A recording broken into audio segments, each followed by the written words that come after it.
बिस्मिल्लाहिर्रहमानिर्रहीम। बोलते कालम के साथ मैं अमर रज़ा खान। और मैंने आपसे कहा था एक लफ्ज़ के जब डोनाल्ड ट्रंप वापस जाएगा चीन से तो फैसला होना है कि ईरान पर हमला कब और कहाँ किया जाएगा। और देख लें, जैसे ही डोनाल्ड ट्रंप ने अपनी सरजमीन यानी अमेरिका पर कदम रखा है, खबर सामने आ गई कि पेड हेक्सेथ और डोनाल्ड ट्रंप ने फैसला किया है कि आने वाले हफ्ते में यानी इस इतवार की रात से ईरान पर हमलों का आगाज़ किया जाएगा। ये ख़बरें ना सिर्फ न्यूयॉर्क टाइम्स में छपी बल्कि उसके बाद तमाम इजरायली अखबारें, चाहे वो यरूशलेम पोस्ट है या द इजराइल टाइम्स है, उन्होंने शाह सुर्खियों के साथ इस खबर को, तुर्किया ने भी, इवन तुर्किया अखबार तुर्कों ने भी इस खबर को हाईलाइट किया कि आने वाले हफ्ते में ईरान पर हमला किया जा सकता है।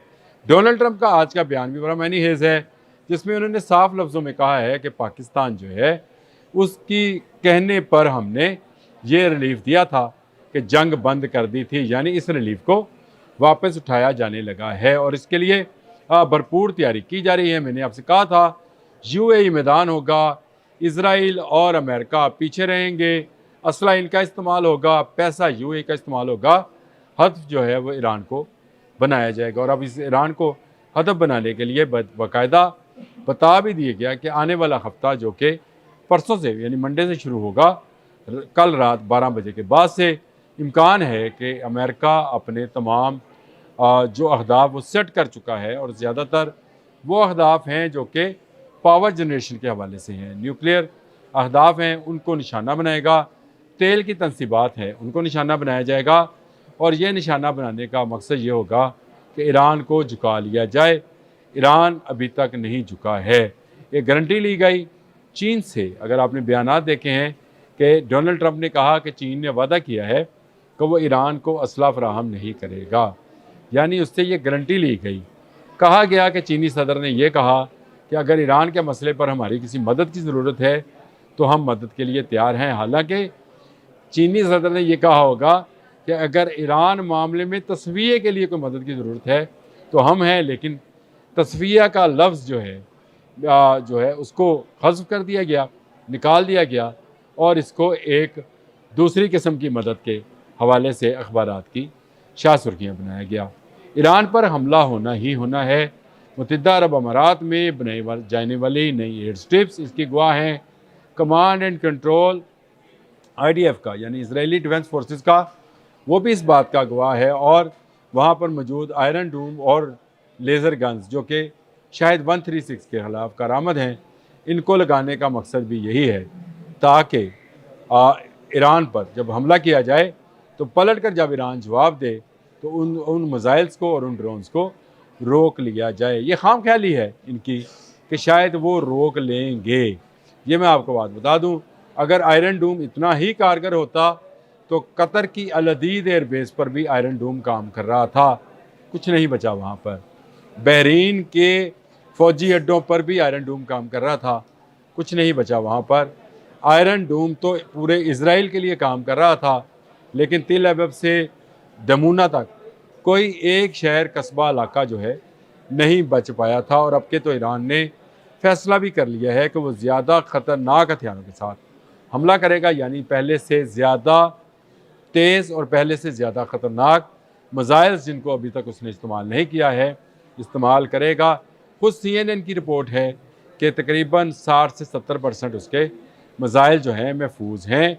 और ईरान के जो ईरानी क़यादत है वो ये कह रही है कि उन्होंने इस जंग बंदी के दौरान 78 रोज़ हो गए जी, 28 फरवरी से आज तक, इन 78 रोज़ों के रोज़ा जंग, 40 रोज़ा जंग और बाकी अमन के दिनों में उन्होंने अपनी मिसाइल की इस्तात कार को मज़ीद बेहतर बनाया है और नए सरप्राइज़ देने के लिए वो तैयार हैं।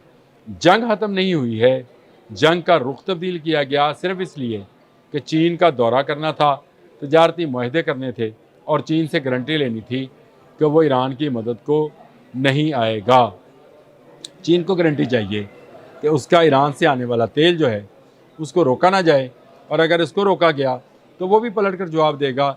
ये बड़ी सीधी सी बात है। आपका दोस्त उस वक्त तक दोस्त है जब तक वो आपके मफादात का मुहाफिज है, लेकिन जब वो आपके मफादात के मुखालिफ काम करता है तो फिर वो आपका दुश्मन है, दोस्त नहीं है। चीन ये बात वो भी जानता है कि अमेरिका जो है वो ईरान की तेल की तनसीबात जैसे खाक जजीरा है उस पर हमला करेगा। यहीं से चीन को 90% फ्यूल जाता है। अगर इसी पर हमला हुआ तो चीनी 48वीं बेरा भी जो है बिल्कुल करीब है और वो भी मदद को आ जाएगा। ये बिल्कुल ऐसे ही है जैसे आप किसी को ये कहें कि आपको वहाँ से फ़ायदा पहुँचता है, आप फ़ायदा उठाते रहें, लेकिन जहाँ से फ़ायदा पहुँचता है वहाँ पर आप हमलावर हो जाएं, तो इसका मतलब ये है कि आप जंग का ऐलान कर रहे हैं।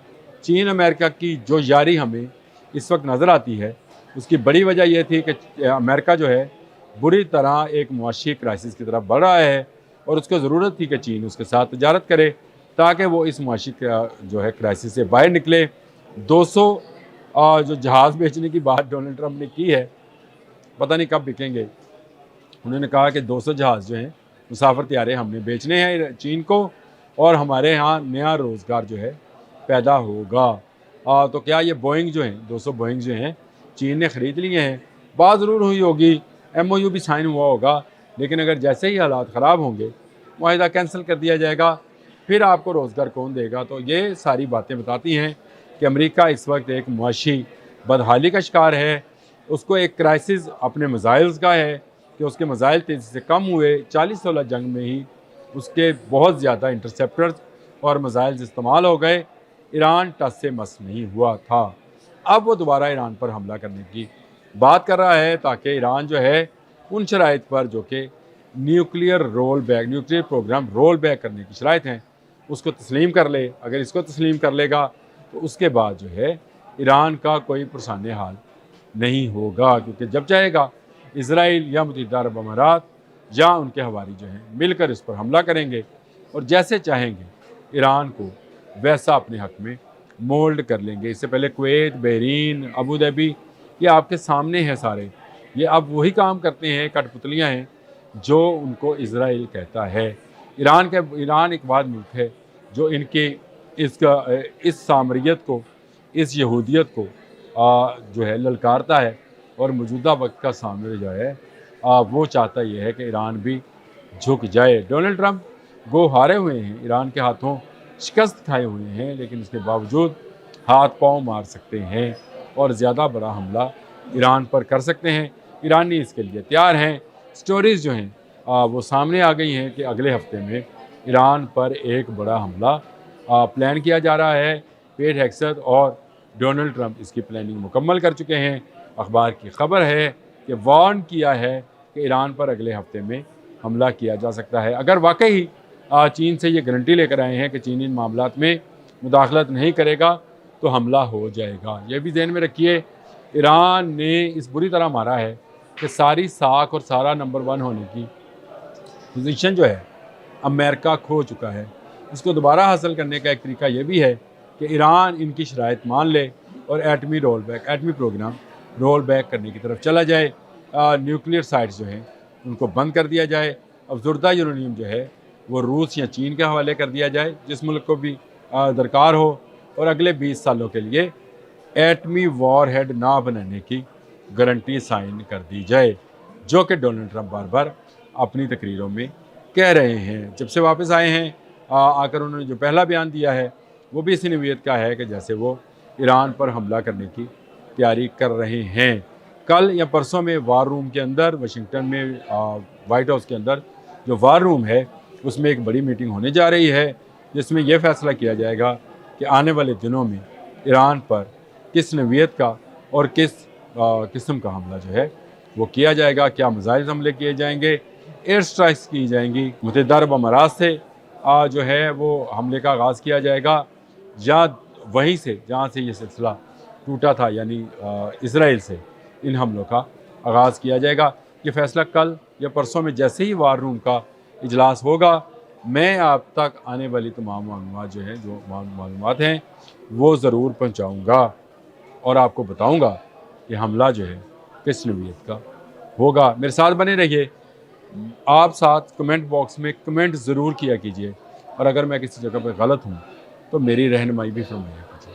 अब तक के लिए इतना ही। अल्लाह हाफ़िज़।